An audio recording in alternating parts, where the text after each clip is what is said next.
박근혜 씨 1심 선고 공판이 있었죠. 생중계가 돼서 많은 분들이 보면서 여러 가지 감정을 느끼셨을 것 같은데 석연치 않은 부분이 너무 많아요. 지난 6일날 18개 혐의에 대해서 이제 징역 24년과 벌금 180억 원의 구형이 되기는 했는데 이번에는 삼성 면죄부가 아니냐라는 얘기가 나올 정도로 이재용이 뭔가 한숨을 돌릴 수 있을 만한 그런 판결이 나온 것 같아요. 주문 나오기 전에 이제 조목조목 설명을 하는 게 그거 설명만 듣는데도 1시간 반 걸렸고 1시간 반 걸렸어요. 네. 네. 주문 자체는 굉장히 짧았죠. 네. 근데 그거에 비하면 굉장히 네. 짧았는데 그 앞에 설명을 하는 부분들에서 잘 들어보면은 확실히 그런 게 있었어요. 굉장히 중요한 일인데도 이렇게 말이 좀 버벅버벅하는 그런 부분들이 많이 있었는데 유난히 좀 이제 삼성 관련된 부분을 얘기할 때 좀 버벅버벅 하시는 게 있었고 삼성 승계 관련된 부분 있잖아요. 네. 삼성이 승계를 위해서 뇌물을 준 거다라는 그거 자체가 인정이 안 됐고 그것 때문에 이제 형량이 한 10년 정도 깎인 거죠. 네.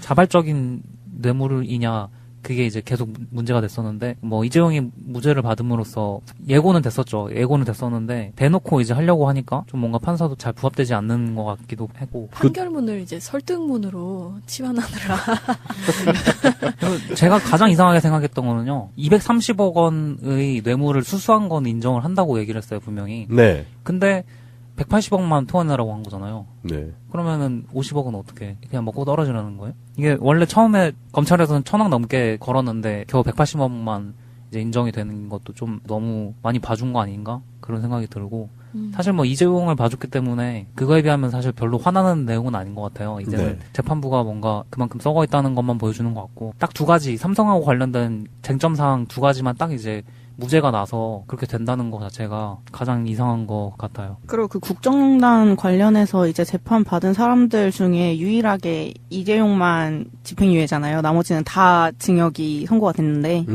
그러니까 삼성만 봐주고 있는 게 너무 온 국민들이 보기에도 티가 나는 거죠. 그리고 비교를 해보자면 뭐 신동빈 회장 같은 경우에는 K스포츠 재단에 70억 원 지원한 거, 또 최태원 회장의 경우에는 비덱스포츠 등에 89억 원 지원한 것, 이것을 묵시적인 부정한 척탁으로 인정을 했고 제3자 뇌물 수수로 인정을 했는데 반면에 이재용은 그냥 무죄로 풀려났다는 게 그 말세필의 관리비만 해도 지금 2호 금액을 훨씬 넘어가는 수치잖아요. 네. 그거죠. 이번에 무죄 난 것 중에 그 두 가지 중에 하나가 K스포츠 재단 설립 비용 그게 무죄가 났어요. 근데 박근혜가 그걸 주도적으로 하라고 지시까지 내려가지고 만들었는데 왜 그게 무죄가 나는지 이게 뭐 강압에 의해서 시켰으니까 그걸 이제 한 사람이 잘못이다라는 건지 이게 왜 이 사람이 그거에 대해서 무죄가 날 수 있는지도 모르겠고 재단 출연금이면은 그러면 삼성만 출연한 게 아니잖아요. 그렇죠. 네. 다른 기업들도 많이 출연했죠. 다른 기업들이 많이 출연을 했기 때문에 그 삼성을 봐주기 위해서는 이거를 무죄를 줄 수밖에 없는 게 아닌가.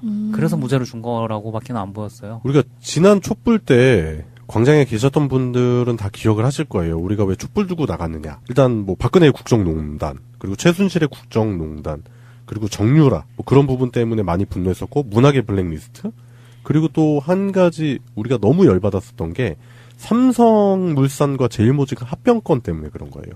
그런 비리적 정황이 보였었기 때문에 그 기억하실지 모르겠습니다. 광화문 광장에 많은 분들이 뭐 박근혜, 이재용 두 명의 캐릭터를 가지고 그 수많은 퍼포먼스를 했거든요. 그 분노했었던 그 분노의 에너지를 그렇게 표출을 했는데 재판이 거듭될수록 보여주는 이런 선고들이 매우 실망스러울 수밖에 없는 거죠. 그런 정서에 비춰봤을 때. 피해자 숫자로 따져도 그 두 가지가 제일 클 거예요. 왜냐면은 승계 과정에서 거의 그 주가 조작에 가까운 일이 있었고 거기에 네. 이제 국민연금까지 그게 다 동원이 됐기 때문에 그럼요. 그게 사실 피해자로 따지면 거의 국민 전체가 피해자인 거고 예. 그리고 또 그 K스포츠 재단 같은 경우에도 그거 하나를 위해서 블랙리스트를 만들어서 문학의 인사들을 엄청나게 차별을 대우를 했기 때문에 네.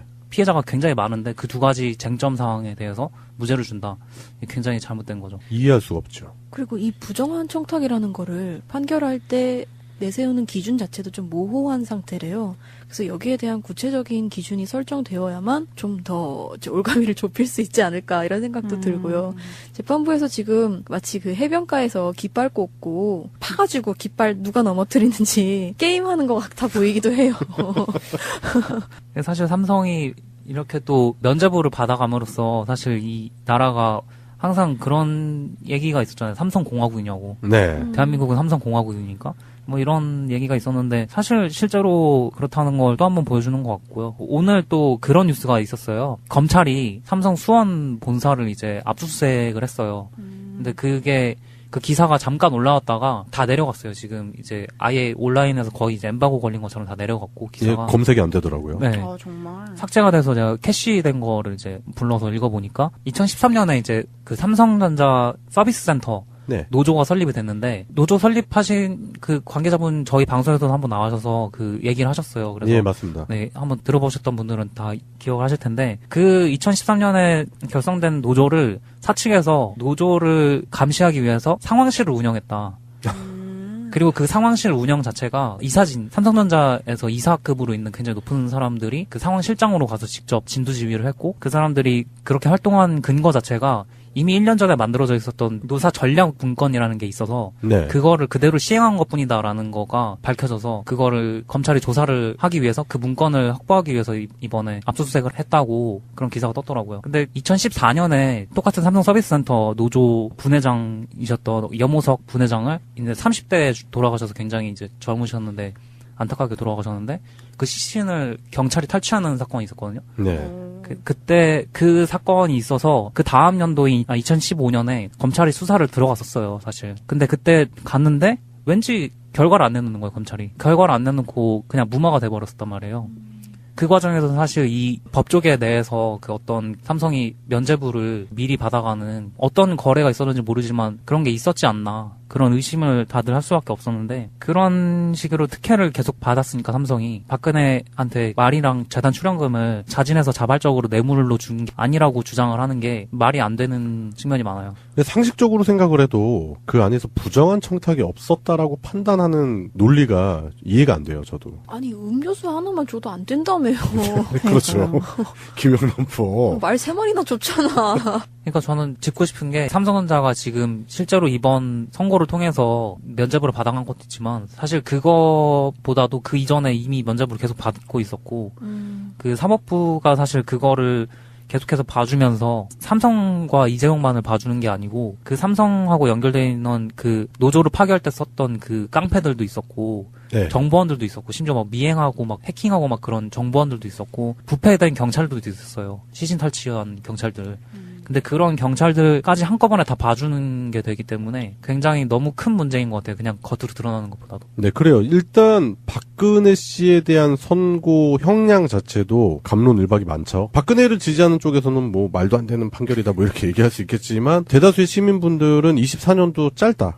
뭐 무기징역 예상하셨던 분도 많고 저는 무기징역은 아니더라도 유기징역에서는 최고의 형량이 나오지 않을까 그런 생각을 해봤는데 뭐 24년 정도 나왔었고 이제 그게 항소심을 할지 안 할지 모르겠지만 일주일 내로 항소를 안 하면 이제 뭐 1심 선고가 확정이 되는 건데 항소를 안 할 확률도 있지만 만약에 항소를 했을 때는 그 형량이 또 줄어들지 않을까 하는 그런 걱정도 있어요. 그 감옥에서 생을 마감을 하기에는 좀 짧네요. 그 만 90세에 나온다고 하더라고요. 그 24년에 다 살면. 네, 지금 현재 만 나이로 66세거든요. 네. 그래서 만약에 24년을 살게 되면 만 90세가 돼서 이제 나오겠죠. 약간 아쉬운데요. 아쉽네요.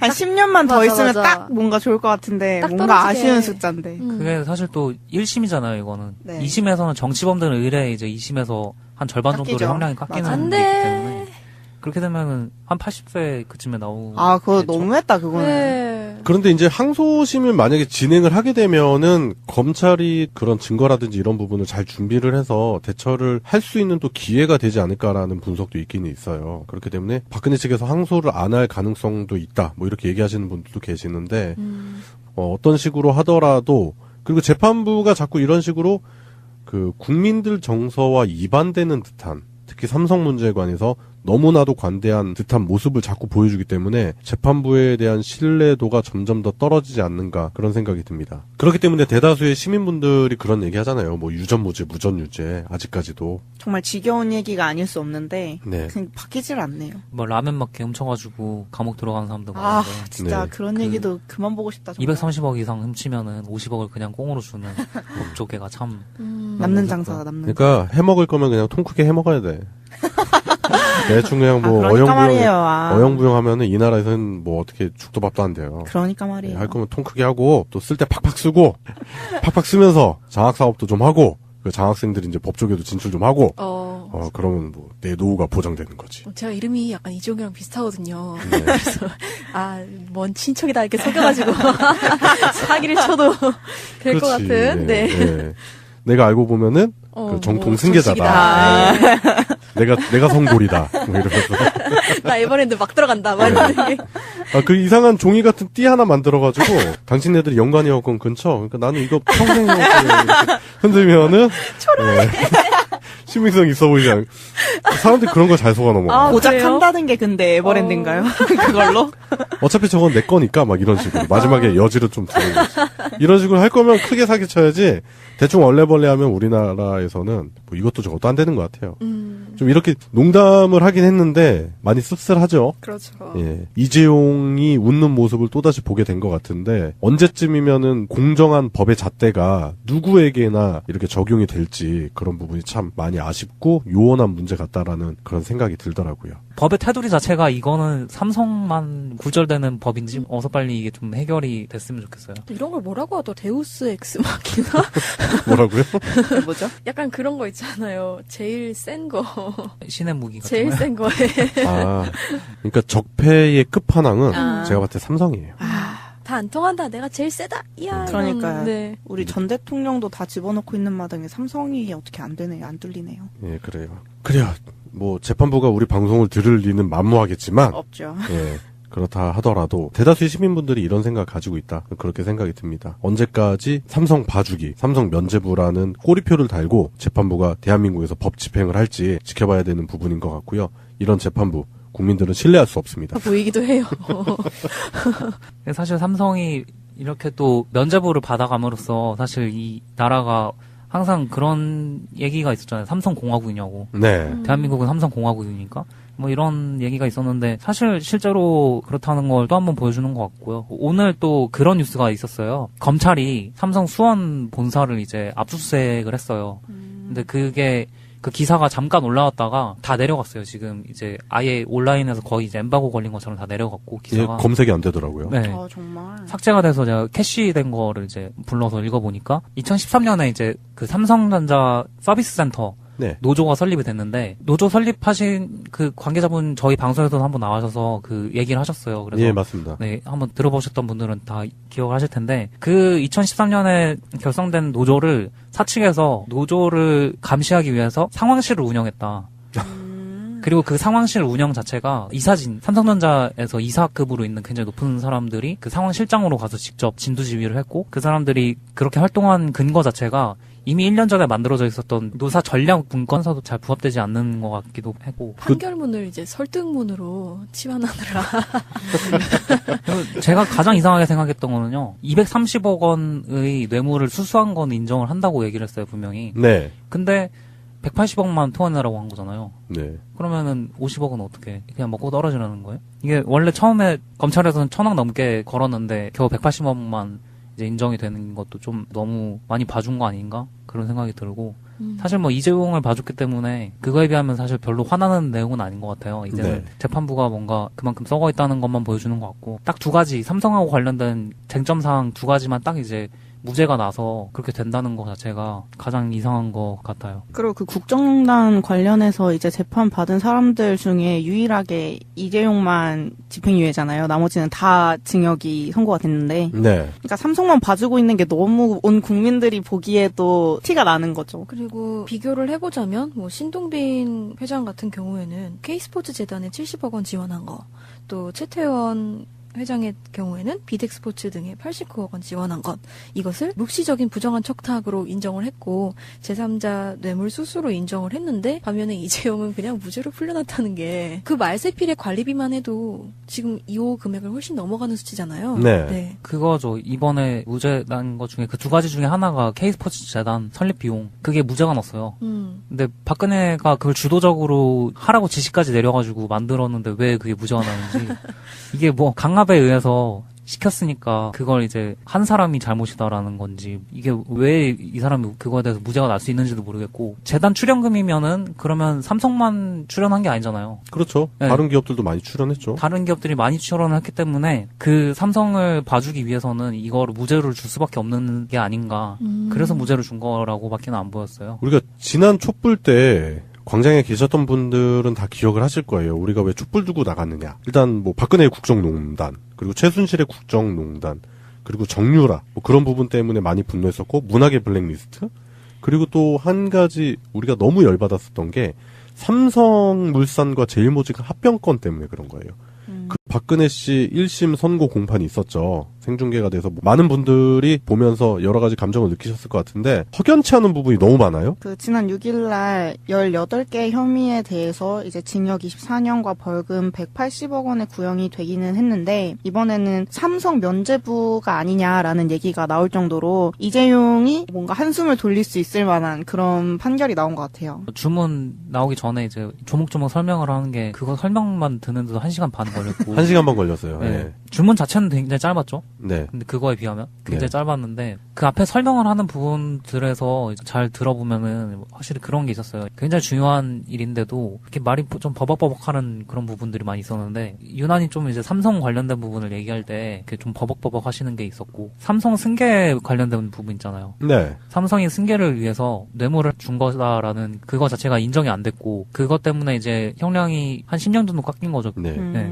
자발적인 뇌물이냐 그게 이제 계속 문제가 됐었는데 뭐 이재용이 무죄를 받음으로써 예고는 됐었죠. 예고는 됐었는데 대놓고 이제 하려고 하니까 좀 뭔가 그런 비리적 정황이 보였었기 때문에 그 기억하실지 모르겠습니다. 광화문 광장의 많은 분들이 뭐 박근혜, 이재용 두 명의 캐릭터를 가지고 그 수많은 퍼포먼스를 했거든요. 그 분노했었던 그 분노 에너지를 그렇게 표출을 했는데 재판이 거듭될수록 보여주는 이런 선고들이 매우 실망스러울 수밖에 없는 거죠. 그런 정세에 비춰봤을 때. 피해자 숫자로 따져도 그 두 가지가 제일 클 거예요. 왜냐면은 승계 과정에서 거의 그 주가 조작에 가까운 일이 있었고 거기에 네. 이제 국민연금까지 그게 다 동원이 됐기 때문에 그럼요. 그게 사실 피해자로 따지면 거의 국민 전체가 피해자인 거고 예. 그리고 또 그 K스포츠 재단 같은 경우에도 그거 하나를 위해서 블랙리스트를 만들어서 문화계 인사들을 엄청나게 차별 대우를 했기 때문에 네. 피해자가 굉장히 많은데 그 두 가지 쟁점 사항에 대해서 무죄를 준다.